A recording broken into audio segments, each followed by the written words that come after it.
Watch as two young twins shatter the silence of a courtroom with a desperate plea for help, prompting one judge to lock down the entire court in a split second. What dark secrets and hidden betrayals lie behind their tearful cries? This is a story of courage, justice, and unexpected redemption that will keep you on the edge of your seat. Discover the mystery now, late one chilly autumn afternoon, as the gray skies loomed low over Kingsport County. The grand courthouse stood silent and imposing on a busy city block. The building's ornate stone facade and tall arched windows reflected the fading light, casting long shadows across the busy streets. Inside, Courtroom 4 was already filled with a sparse gathering of legal professionals and anxious onlookers waiting for the next case to be heard. The atmosphere was heavy with the usual air of solemnity, yet no one could have predicted that the events of that day would transform the proceedings into something extraordinary. Amid the low murmur of hushed conversations and shuffling papers, two small figures slowly made their way down the long corridor toward the courtroom. The children were identical twin boys, no more than 8 years old, with tightly coiled hair and eyes that shone with a mixture of fear and resolve. Their names, Xavier and Zayden Madden, had been barely uttered among the shelter staff who had once cared for them, but now they carried a gravity beyond their years. Dressed in mismatched but worn clothing that hinted at long days spent on unforgiving city streets, they clutched each other's hands as if their very lives depended on the bond between them. They paused at the heavy wooden door leading into Courtroom 4, their tiny figures almost lost against the grandeur of the polished marble steps. An electric silence fell over the room as the bailiff, taken aback by their unexpected entrance, slowly opened the door. Every pair of eyes turned toward the twins as they stepped forward, each step measured and hesitant. The twins' voices, trembling and barely audible, cut through the murmurs, "Please, Your Honor, help us." At that moment, Judge Zephaniah Caldwell, a man known for his unwavering fairness and deep-seated compassion, looked up from his notes with a mixture of surprise and concern. His lined face, marked by decades of hard-won justice, softened as he beheld the children standing before him, their eyes wide and desperate. In the midst of legal debates and the rigid protocols of courtroom decorum, these two tiny souls had disrupted the routine, their plea carrying a weight that resonated far beyond the formality of legal language. Judge Caldwell leaned forward, his deep, resonant voice calm yet imbued with an unmistakable urgency. "Tell me, boys," he said, inviting them to come closer. "What is it that you need help with?" The twins exchanged a brief glance, their fingers squeezing tighter in a silent gesture of mutual support, and then, almost in unison, they spoke. Xavier's voice wavered as he said, "Our mom is gone. We don't know where to go."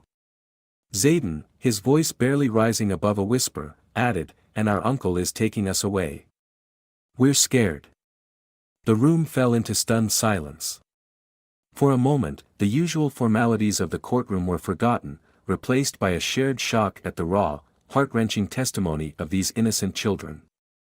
Judge Caldwell's eyes narrowed with empathy and determination as he took in their trembling forms and the desperate sincerity in their voices. It was clear that these boys had been forced to confront adult horrors far beyond their comprehension, a family tragedy shrouded in mystery, betrayal, and neglect. In that instant, the judge made a decision that would alter the course of the day. "Bailiff, secure this courtroom immediately," he commanded, his tone brooking no opposition. The sound of heavy locks engaging on the large doors resonated throughout the space, signaling that no one could leave until their situation was fully understood. As the room locked down, murmurs rippled through the onlookers, and even the stern-faced lawyers and officials were forced to acknowledge the gravity of what was unfolding. Judge Caldwell gently turned his gaze back to Xavier and Zayden.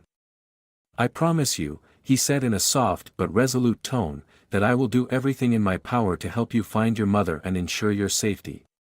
His words, delivered with the authority of someone who had seen enough of life's cruelty to know its value, imbued the twins with a tentative hope. Their tearful eyes flickered with a glimmer of relief, as if, for the first time in a long while, someone had truly listened to their desperate cry for help.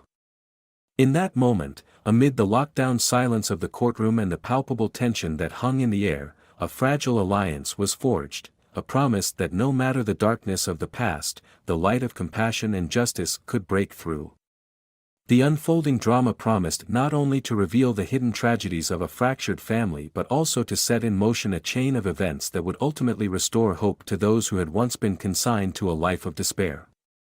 As the heavy courtroom doors remained locked and the eyes of the gathered crowd fixed on the judge and the twins, the stage was set for a confrontation with secrets that had long been buried.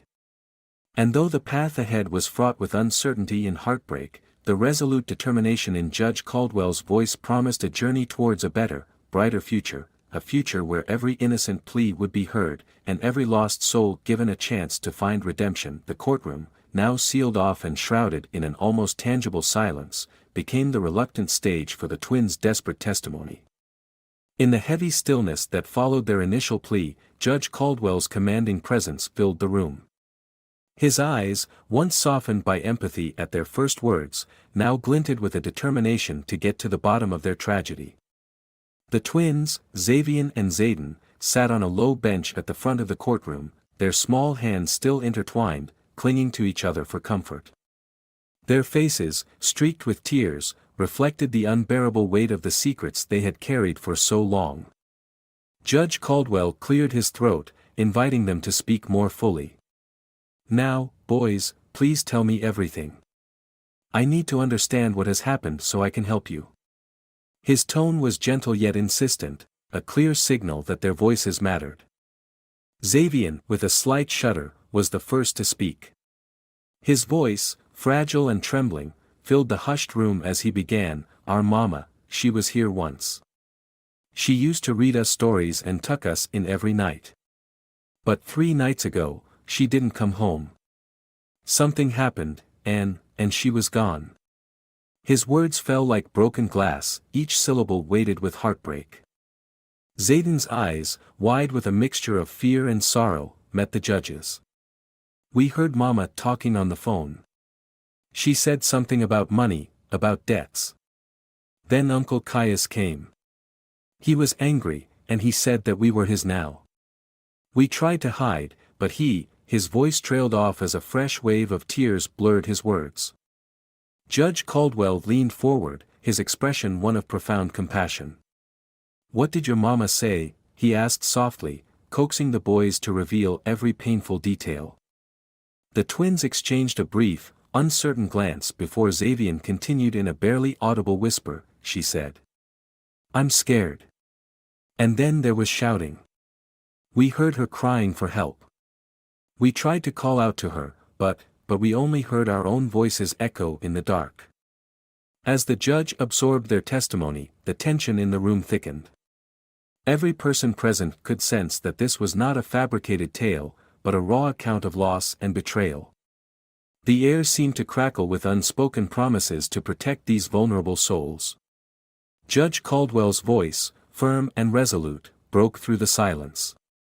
"I promise you, I will do everything in my power to find your mother and ensure you are safe. But I need you to trust me and tell me every detail you remember." In that moment, the twins hesitated, their eyes shifting between each other and the judge. The courtroom, normally a sterile environment of legal procedures, now pulsed with the weight of their shared grief. Zayden, summoning all the courage he could muster, added, We always believed that Mama was our light.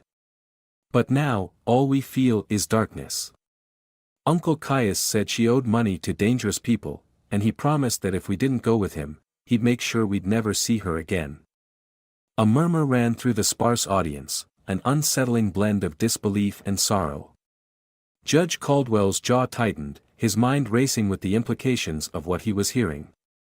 He looked at the twins with an intensity that conveyed his commitment. "Your mother's safety is my concern, and I assure you, we will get to the truth. Do you remember if she said anything else? Any place, any name that might help us find her?" The older twins' eyes filled with tears anew. "She mentioned something about don't go to the old mill by the river, but I don't understand what it means." His voice cracked as the memory surfaced, as if that cryptic phrase held the key to a mystery too painful to confront. Judge Caldwell nodded slowly, making careful notes on his legal pad. Thank you, boys. I know it is difficult to speak of these things. I want you to know that you are safe here with me. I have already ordered Child Protective Services to be present and to take every necessary measure to protect you from harm. Across the room, the atmosphere shifted as the door behind the bench opened slightly. Marcellus Madden, the imposing figure who had earlier tried to silence the twins with his sneering presence, stood at the threshold. His eyes burned with anger as he glared at the children, his presence casting a long, dark shadow over the fragile light of hope that the twins had begun to share. "They're lying," he roared, his voice echoing off the high walls. "This is all a ruse to make you look weak." The judge's gaze hardened immediately. "Mr. Madden," he said with quiet authority that left no room for argument, "if you so much as attempt to intimidate these children again, I will have you restrained. They have spoken the truth, and your interference will not be tolerated." A heavy silence fell as Marcellus fumed silently, his threats hanging in the air. The judge then turned his attention back to the twins, his tone softening. "I understand this is frightening for you. I promise we will do everything we can to bring your mother back to you. I need you to stay strong, for now." In the dim light of that locked-down courtroom, every whispered word and trembling admission by the twins was a small, vital step toward unraveling a deep mystery. It was clear to everyone present that behind these innocent voices lay a dark tale of family betrayal, financial ruin, and the perilous grip of a man who cared more for power than for love. And as the judge called for additional help from Child Protective Services, the courtroom transformed from a place of rigid legal formality into a sanctuary where the truth of one family's tragedy was about to be brought into the harsh light of justice. Every pair of eyes in the room was fixed on the trembling twins, and even the most skeptical spectators could not help but be moved by the raw emotion in their voices. Judge Caldwell's solemn vow resonated deeply, promising that no injustice would go unchallenged and that every desperate cry for help would be heard. In that charged moment, as the locked courtroom held its breath, the stage was set for a journey into a past filled with darkness, a journey that would eventually lead to redemption, healing, and the restoration of hope for these two brave souls. The courtroom, already thick with tension from the twins' desperate plea, plunged into an atmosphere of heightened urgency. Judge Caldwell's face, etched with both compassion and resolve, darkened as he took in every detail of the unfolding scene. Without hesitation, he banged his gavel with a force that resonated like a clarion call through the vaulted space. His command was immediate and unequivocal: "Bailiff, secure the courtroom. No one is to leave until we have resolved this matter." Within moments, heavy wooden doors were locked, sealing off the room from any external interference. The sound of the latch clicking shut echoed against the marble walls, and an almost palpable silence descended. In that locked-down space, every onlooker felt the gravity of the situation. The usual decorum of legal proceedings had given way to a raw and charged energy. The twins, Xavier and Zayden, sat huddled together on the front bench, their eyes red from tears yet still brimming with a desperate hope that someone was finally listening. Their small hands remained tightly clasped, a silent pact against the darkness that had plagued their lives. Judge Caldwell slowly moved away from his bench and knelt to meet their gaze. His tone softened, laden with empathy, as he spoke. "I promise you, I will do everything in my power to protect you and to find your mother." His words, deliberate and heartfelt, cut through the pervasive tension, offering a glimmer of solace in the midst of chaos. Across the room, a murmur of shock and whispered prayers spread among the remaining audience. The usual bustle of the courtroom, boisterous lawyers, impatient clerks, and indifferent onlookers, had been replaced by an almost sacred silence. Meanwhile, outside the immediate confines of the locked courtroom, Uncle Marcellus Madden, who had earlier tried to intimidate the twins, was forced to remain at a distance, his angry shouts muffled by the unyielding presence of uniformed officers. His menacing glare, once a source of terror for the children, was now constrained by the judge's stern warning and the rapid intervention of the bailiffs. Inside, every second seemed to stretch out as Judge Caldwell continued his inquiry with quiet persistence. He asked the boys to recount, in as much detail as they could manage, the events leading to their mother's disappearance and the threat their uncle had posed. The twins' voices, though trembling, gradually filled the room with a narrative of heartbreak, whispered conversations overheard in the dead of night, frantic phone calls, and the echo of their mother's terrified pleas. Each word they spoke added layers to a tragedy that had been hidden for too long. With every answer, the judge's expression grew more determined, his solemn duty clear, to uncover the truth and safeguard these innocent lives. Even as the tension mounted, a sense of collective resolve began to emanate from the room. Every member of the courtroom, from the stoic legal professionals to the anxious parents in the gallery, felt the shift from routine legal formality to a moment of profound human significance. The judge's directive to lock down the courtroom wasn't just a procedural necessity, it was a powerful, protective measure ensuring that no harm would come to the vulnerable twins amid the storm of revelations. As minutes turned into an agonizing wait, the quiet click of police radios and the measured footsteps of officers patrolling the corridors underscored the gravity of the situation.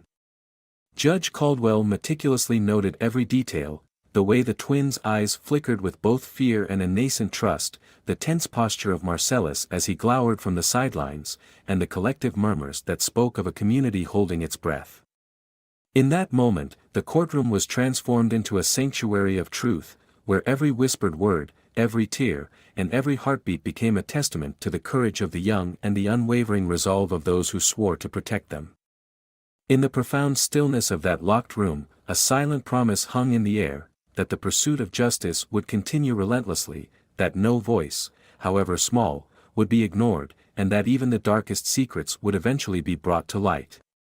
The judge's measured command had set in motion a journey toward truth and healing, one that would slowly unravel the tangled web of fear and betrayal, and restore hope to a family long cast aside by neglect. After the courtroom's heavy lockdown, a flurry of activity began outside its sealed doors, setting in motion a parallel investigation that promised to unravel the tangled web of pain behind the twins' heartbreaking testimony. In a quiet, cluttered office adjacent to the courtroom, Detective Hendricks Joplin, known for his relentless pursuit of hidden truths, reviewed every scrap of evidence that had been gathered over the past few hours. His desk was piled high with witness statements, bank statements, and fragments of overheard conversations. As he sifted through the documents, one name repeatedly surfaced, not only in connection with the twins' plight but also in the murky financial trails of their missing mother, Serafina Madden. Detective Joplin recalled that earlier, when the twins had described their mother's hushed words and the ominous presence of their uncle, Marcellus Madden, he had felt an unsettling chill. Now, his investigation was beginning to confirm his suspicions. Serafina had been entangled in a dangerous world of debt and intimidation, caught between ruthless loan sharks and unscrupulous family members. Hidden within a series of cryptic text messages and unexplained withdrawals from a small bank account were hints that she had once sought help from individuals known only by the moniker Digger. The notorious Donovan Digger Price, whose shadowy reputation was whispered about in back alleys and grimy phone booths, emerged as a key player in this dark narrative. In a series of painstaking interviews with local social workers and neighbors, Detective Joplin learned that Serafina had been struggling to pay off mounting debts, and her fear had led her to make desperate decisions. One elderly neighbor recalled seeing her hurriedly pack a few belongings one rainy night, her eyes wild with a mix of panic and determination.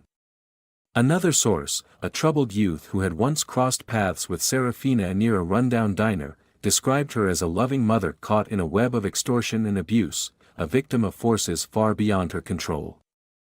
Every piece of testimony added weight to the theory that her disappearance was not an act of abandonment, but a forced vanishing orchestrated by those who sought to profit from her desperation. Back in the courtroom's secure room, Judge Zephaniah Caldwell, still guarding the twins, received regular updates from Child Protective Services and the investigating officers. With every new detail that Detective Joplin relayed, the judge's solemn face grew even more resolute. The case was no longer a simple custody dispute, it was becoming a multi-layered inquiry into family betrayal, organized crime, and the exploitation of the vulnerable. The judge ordered a full review of the Maddox family's records and demanded that every trace of Serafina's whereabouts be meticulously tracked. Meanwhile, Detective Joplin's team uncovered a critical piece of evidence, a series of audio recordings from a public payphone near the old apartment where Serafina had last been seen. In the distorted voices captured on the tape, a frightened woman pleaded for help and mentioned a location near an abandoned mill. Though the quality was poor, the fragment was enough to confirm that Serafina had been coerced into a desperate escape attempt. The detective's eyes lit up with determination as he cross-referenced the location with local crime reports and previous sightings of Donovan Price's associates. As night fell once more, the investigation intensified. Detective Joplin coordinated with a specialized task force to plan a raid on a dilapidated warehouse suspected of being a temporary holding place for Serafina. The evidence pointed to a grim conclusion: her disappearance was orchestrated by a network of criminals, with Uncle Marcellus acting as the intermediary between the desperate mother and the merciless demands of the underworld. Yet, even as the darkness of her past loomed large, the detective's steady resolve began to carve out a pathway toward redemption, a promise that no secret, however deeply buried, would remain hidden forever. In that charged moment, as the courthouse lights flickered against the cold night and every officer moved with quiet determination, the truth of the Maddox family's suffering began to emerge. The investigation, driven by meticulous evidence and heartfelt testimonies, was slowly dismantling the facade of neglect and exploitation. Every fragment of uncovered truth was a step closer to finding Serafina Madden, to restoring hope for the twins, and to proving that even in the darkest corners of human experience, justice could and would prevail. In the wake of the courtroom lockdown, the weight of the twins' testimony spurred a swift and determined response from law enforcement. Outside the locked doors, under the pale glow of emergency lights and a slowly darkening sky, Detective Hendricks Joplin led a specialized task force into action. His mind raced with the details the twins had provided: cryptic mentions of debt, of dangerous figures lurking in the shadows of family secrets, and, most chilling of all, the possibility that their mother had been forcibly taken. Every piece of evidence that had surfaced in the courtroom had only deepened the mystery, and now, with the judge's solemn command echoing in his ears, Detective Joplin was determined to bring light to the darkness that had ensnared the Maddox family. In a small operations room adjacent to the courthouse, officers gathered around a cluttered table laden with witness statements, photographs, and bank records. The murmurs of anxious conversations filled the air as they reviewed every detail: the terse notes about a woman named Serafina Madden, the fragments of overheard phone calls implicating a notorious loan shark known as Donovan "Digger" Price, and the unsettling presence of Uncle Marcellus, whose icy threats had punctuated the twins' testimony. Detective Joplin's piercing gaze moved over each document with meticulous care. "We have to act fast," he declared in a low, urgent tone. "Every minute we delay could mean more suffering for these children, and for their mother." A breakthrough came when one of the officers discovered an old security camera recording from a nearby street that had captured a figure matching Serafina's description leaving a dilapidated building on the night she vanished. The grainy footage, though blurred by time and weather, showed a woman hurrying away from a building that lay on the outskirts of town, a building known among locals as a former warehouse, now abandoned and shrouded in mystery. The detective's pulse quickened as he pieced together the evidence. Financial records indicated mounting debts, and a series of suspicious transactions pointed to extortion and coercion. It was becoming increasingly clear that Serafina Madden had not chosen to disappear; she had been forced into the shadows by forces that cared little for her life. With this new lead, Detective Joplin coordinated with a SWAT team and arranged a rapid raid on the abandoned warehouse. As the task force moved silently through the rain-slicked streets, the tension was palpable. Every officer was acutely aware that they were about to breach a location that might hold the key to unraveling a web of criminal exploitation. The drive to the warehouse was tense and silent, the sound of the engine and the distant patter of rain the only companions in that dark, anticipatory journey. Upon arrival, the warehouse loomed like a relic of forgotten times, a structure with rusted metal doors and shattered windows, partially concealed by overgrown ivy in the darkness of the night. The team took up positions around the perimeter, their flashlights cutting through the gloom as they prepared to breach the entrance. Detective Joplin's voice was calm but resolute as he issued the final orders. On my mark, move in quietly and secure every room. We need to find her, and we need to do it without risking her life further.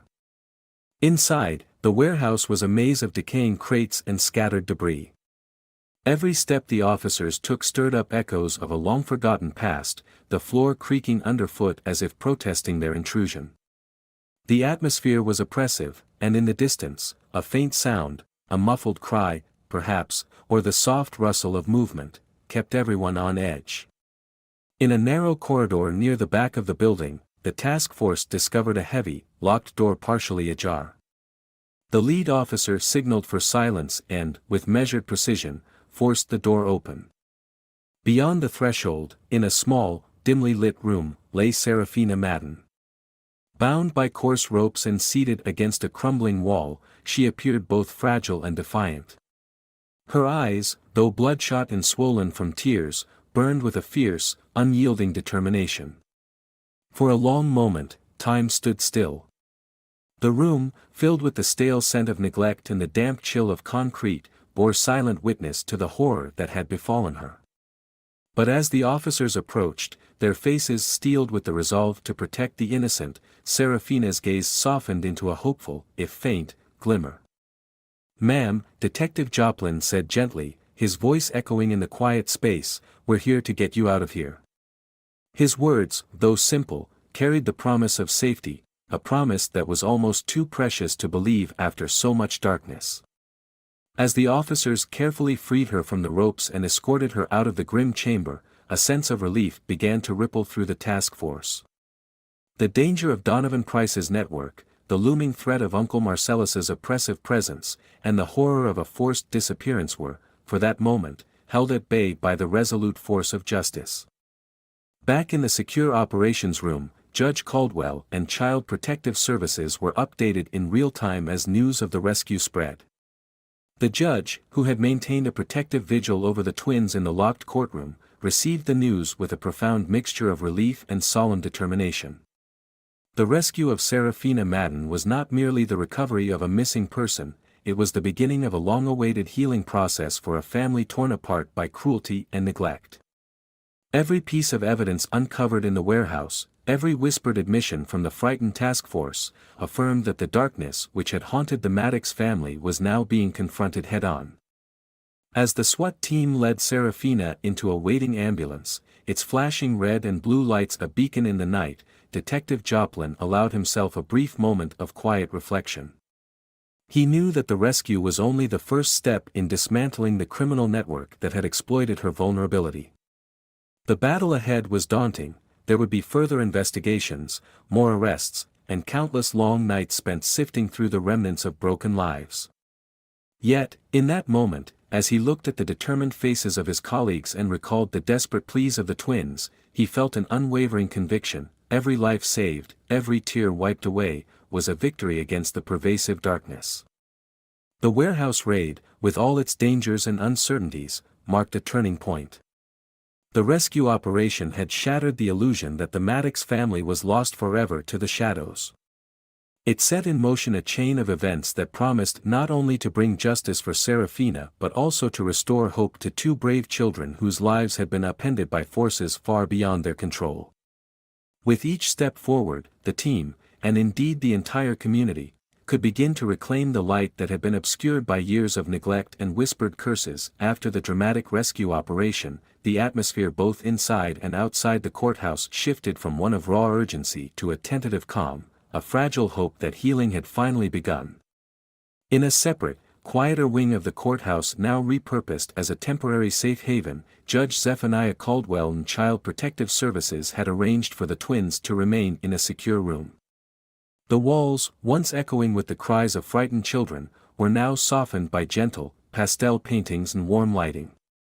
The space had been transformed into a sanctuary of sorts, where every detail was meant to soothe and reassure. In that secure room, Xavian and Zayden sat on a set of cushioned chairs, their eyes red from tears but their expressions slowly shifting from terror to cautious relief. The twins, who had weathered so much in their brief lives, now found themselves surrounded by professionals, social workers, therapists, and caring volunteers, each dedicated to their recovery. Judge Caldwell visited them personally, his measured tone still echoing in their minds. "You are safe now," he had assured them, "and we will do everything to bring your mother back to you and mend what has been broken." In the days that followed, Serafina Madden was moved to a nearby hospital where medical staff attended to her injuries. There, in a quiet recovery room with soft, clean linens and the hum of gentle machines, she began the slow process of healing both body and spirit. Nurses and doctors offered kind words, and a dedicated counselor visited her daily, helping her come to terms with the trauma she had endured at the hands of those who sought to exploit her. Though bruised and battered, her eyes held a flicker of determination, a promise that she would reclaim her life for the sake of her children. At the courthouse's temporary care facility, the twins were gradually introduced to a team of child psychologists and trauma specialists.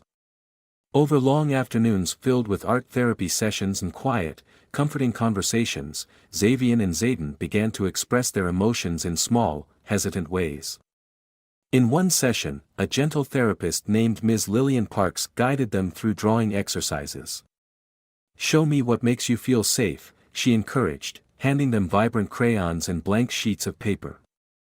The resulting sketches were bittersweet, dark outlines gradually filled with bright patches, a small, cozy house beneath a sunny sky, a family holding hands, and even abstract swirls that seemed to capture both sorrow and hope. Every evening, as dusk fell and the once intimidating courthouse corridors softened into a warm embrace of light and quiet chatter, the twins received visits from their newly assigned social worker, Ms. Mariana Clay. Mariana, whose compassionate eyes and calm voice had already begun to build trust, sat with the boys as they recounted small details of their daily lives. "I remember when Mama used to sing to you," Zayden said one evening, his voice trembling. "She said our home was a place where dreams could grow." Though their memories were fragmented and painful, these whispered recollections began to stitch together the tapestry of a family that had once been whole. Atticus Redwood, the man who had first offered his help on that fateful night, continued to play a pivotal role in their recovery, even though the legal battle was far from over. He visited the care facility regularly, sometimes bringing a warm meal or a new book of fairy tales, and sometimes simply sitting quietly with the twins as they watched cartoons. His presence was a steady beacon of hope that reminded them that there were people who truly cared. Every word of encouragement from him was like a promise of better days ahead. "You are not defined by what happened," he would say softly, "but by the strength you show in moving forward." Meanwhile, the investigation into the criminal network surrounding Donovan Price and Uncle Marcellus Madden gained momentum. Detective Hendrix Joplin and his team continued to gather evidence, and new arrests were made. News of these developments began to trickle out, and for the first time, the community's whispers of curses and misfortune gave way to discussions about justice, accountability, and the need for change. The judge's actions during the lockdown, the subsequent rescue of Serafina, and the protective measures for the twins inspired local lawmakers to propose reforms that would better safeguard vulnerable families from exploitation.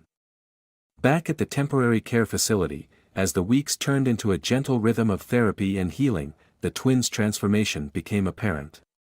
Xavier's drawings, once dark and jagged, now featured the soft colors of hope, a bright blue sky, a radiant sun, and a house with welcoming windows. Zayden, too, began to speak more freely, recounting small joys like the sound of laughter in the playground or the feel of a soft blanket on a cold day. Their laughter, though tentative at first, grew gradually, as if each shared moment was a brick in the foundation of a new life. Even Serafina, recovering steadily in her hospital room, found moments of clarity and hope as she watched news reports of the police crackdown on the criminal network that had once haunted her. Her tearful yet determined face in the recovery room was a silent testament to her resilience and her resolve to be reunited with her sons.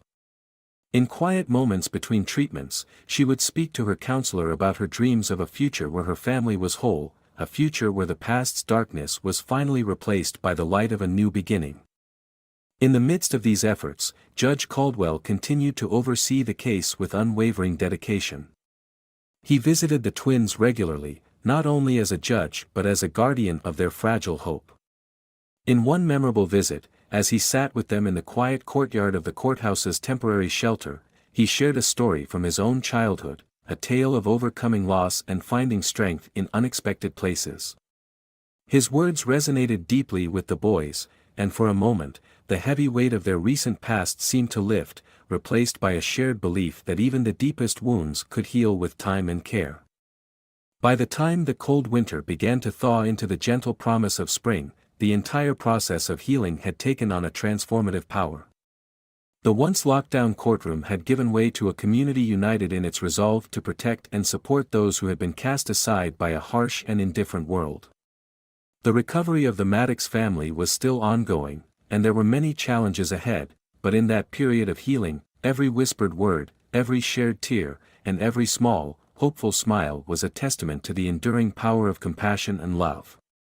In that gentle, transformative period, the path to recovery was slowly but surely being paved, a promise that even in the wake of unimaginable tragedy, the human spirit could, indeed, rise again. In the hushed, somber courtroom that morning, the atmosphere was charged with a tension that had been building ever since the dramatic lockdown. Every seat in the room was filled with anxious onlookers, legal officials, and family members whose eyes darted back and forth between the stern figure of Judge Zephaniah Caldwell and the small, trembling figures of the twins, Xavier and Zayden Madden. Today was the day the final custody battle would unfold, a day when the fate of these two fragile souls would be decided amid a storm of conflicting testimonies and deep-seated family betrayal. As the session began, the air was heavy with anticipation. Judge Caldwell's gaze swept across the courtroom as he addressed everyone in a firm, measured tone. "We have gathered here to determine what is in the best interests of these children," he declared, his voice resonating with authority and compassion. He then turned his attention to the representatives on both sides. On one side sat Uncle Marcellus Madden, whose scowling presence exuded anger and entitlement. His arguments were laced with bitter accusations that painted the twins' late mother, Serafina Madden, as irresponsible and unworthy of their care. Across the room, a team of social workers and child psychologists supported a protective custody plan designed to ensure the children's safety and emotional well-being, underscoring that the care provided by their current guardians had transformed their lives. The prosecution called several witnesses to testify about the long-standing neglect and exploitation that had plagued the Maddox family. A compassionate social worker recounted the countless times she had seen the twins cling to each other in quiet despair, and a child psychologist described the deep emotional scars left by repeated abandonments and the haunting presence of a family member who sought to control them through fear. Each testimony was a raw, heart-wrenching glimpse into the inner world of the children, stories of whispered pleas in the dead of night, of tears shed in silence, and of a desperate longing for a secure, loving home. Then, it was the twins' turn to speak. Xavier, his voice quivering but resolute, recounted in his own words the memory of the night their mother vanished. He described how she had once filled their small apartment with warmth and laughter, only for that light to be snuffed out by threats and cruel whispers. Zayden, sitting beside his brother, added details of the intimidation they had endured, and Uncle Marcellus had tried to force them to leave the shelter where they'd found temporary solace. Their testimonies, though spoken in trembling whispers, carried the weight of an unspoken truth, that their world had been torn apart by greed and neglect, and that every moment of fear had left an indelible mark on their hearts. As their voices filled the room, Judge Caldwell listened intently, his expression alternating between deep sorrow and a steely determination to ensure justice prevailed. He interrupted only occasionally to ask for clarifications, a detail about a whispered conversation, the precise time their mother last called out to them. With each answer, the picture became clearer. Serafina Madden had been ensnared in a web of financial ruin and intimidation, and her disappearance was not an act of abandonment but a desperate attempt to shield her children from a dangerous world. The defense, led by Uncle Marcellus, tried desperately to undermine the twins' testimonies. Marcellus argued that the children were exaggerating and that their mother had simply been careless. His tone was accusatory and cold, but the judge's piercing gaze and the mounting evidence slowly eroded his arguments.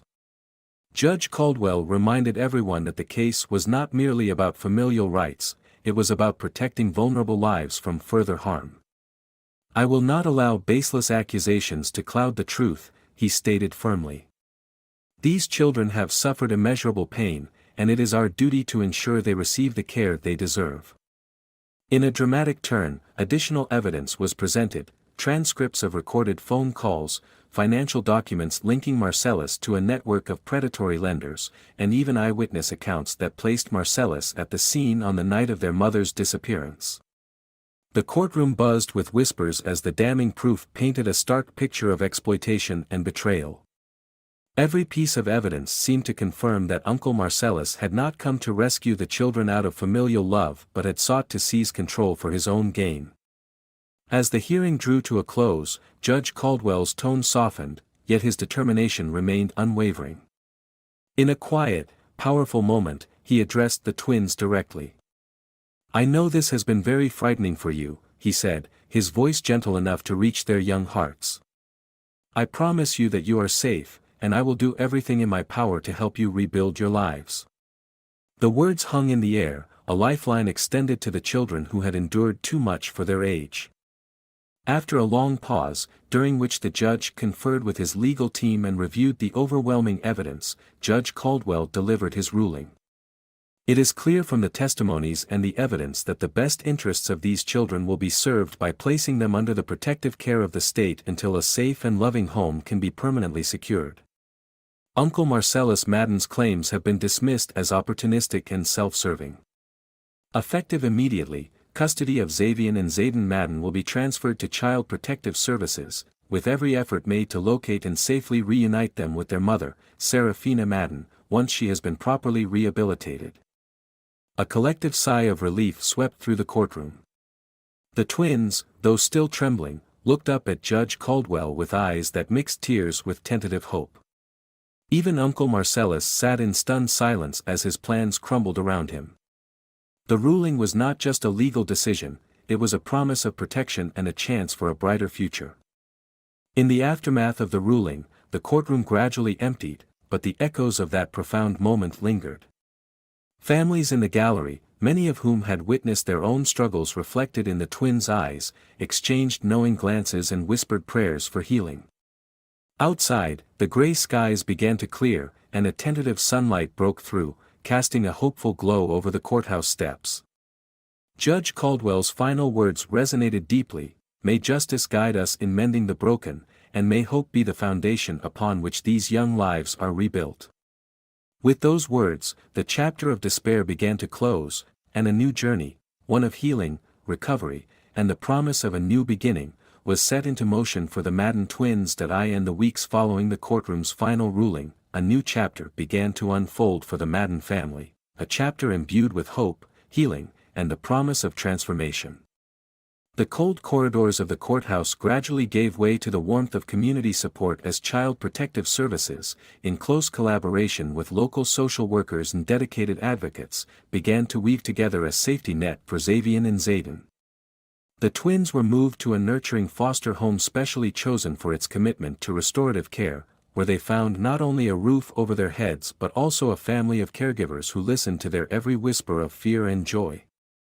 Their days, once filled with uncertainty and isolation, slowly filled with the gentle rhythms of a life rebuilt, laughter during shared meals, tender moments during bedtime stories, and the bright promise of morning hugs that banished lingering nightmares. Serafina Madden, though battered by the ordeal, embarked on her own path of recovery at a local hospital renowned for its compassionate care. Surrounded by a team of doctors, therapists, and counselors, she began to mend both her physical wounds and the deeper emotional scars that had haunted her since her disappearance. In quiet moments between treatments, she would sit by the window and watch the world outside, children playing in the park, neighbors greeting one another warmly, and allow herself the hope that one day, the past would no longer define her. Each day, as she regained her strength, she made plans to rebuild a life that had once seemed irreparably shattered, determined to reclaim her role as a nurturing mother. Meanwhile, Judge Zephaniah Caldwell, who had presided over the harrowing custody battle, remained a steadfast guardian of the twins' newfound safety. His actions had not only ensured their protection but had also sparked a broader conversation about the need for reform in child welfare protocols throughout Kingsport County. In the months that followed, local lawmakers, inspired by the judge's unwavering dedication, enacted measures to provide greater support and stability for vulnerable children. The changes were subtle at first: a promise of increased funding for mental health services, new training programs for social workers, a more rigorous process for handling cases of family exploitation, but they soon began to reshape the landscape of child protection in the community. As spring arrived in Kingsport, the city itself seemed to breathe new life. The once harsh winter gave way to gentle rains and budding trees, and community gardens flourished in the neighborhood parks. A celebration was organized in honor of the resilience of families like the Maddoxes, where citizens gathered beneath a canopy of blossoming flowers to share stories of recovery and hope. At the center of the event, a mural was unveiled on the side of the courthouse, a vibrant tapestry of colors depicting a rising sun over a unified family, symbolizing that even in the darkest times, light could break through. On that celebratory day, Serafina, now fully reunited with her sons, stood proudly alongside them as they addressed the gathered crowd. With a voice both tender and strong, she recounted the harrowing experiences that had once threatened to tear them apart, and how the relentless pursuit of justice had given them a second chance. Xavian and Zayden, their eyes no longer clouded by the perpetual fear of abandonment, spoke in shy, measured tones about the importance of kindness and the beauty of a future filled with possibility. Their words, though simple, carried a weight that resonated deeply with everyone present, a testament to the transformative power of love and resilience. Atticus Redwood, whose initial act of compassion had set all these events in motion, looked on with quiet satisfaction. He understood that his journey with Everly Blake had not been without its challenges, but witnessing the profound changes in families like the Maddoxes reaffirmed his belief that even a single act of kindness could ripple outwards to effect lasting change. In the gentle twilight, as families embraced and community leaders promised to continue their work, the once forgotten voices of the vulnerable now rang out with hope. In that final, tender moment of celebration, as the sun dipped below the horizon and the sky blazed with the colors of a new dawn, it was clear that the darkness of the past had finally begun to recede. The courtroom drama, the legal battles, and the chilling threats had all led to a rebirth, a community transformed by the courage to protect its most fragile members. And as the Maddox family stepped forward into the future, hand in hand, every tear shed, every moment of fear, had been transmuted into the building blocks of a brighter, more compassionate tomorrow. The ending of this story struck me as a powerful, transformative moment, a culmination where deep-seated fear, betrayal, and systemic failure finally give way to genuine hope and redemption. What resonated most is how the courtroom, once a symbol of cold legal formalism, becomes a sanctuary of justice and protection for the most vulnerable. In the final moments, as the judge's decisive actions secure a safe future for the twins and pave the way for their mother's recovery, we witness a turning point that challenges the darkness of past neglect. It's a reminder that even in the face of overwhelming adversity and broken family bonds, unwavering compassion and bold, righteous leadership can restore not only a fractured family but also ignite systemic change in a community. The ending leaves me with the belief that every tear and every desperate cry has the potential to fuel a journey towards healing, proving that light can indeed break through the shadows, offering a new dawn where hope triumphs over despair.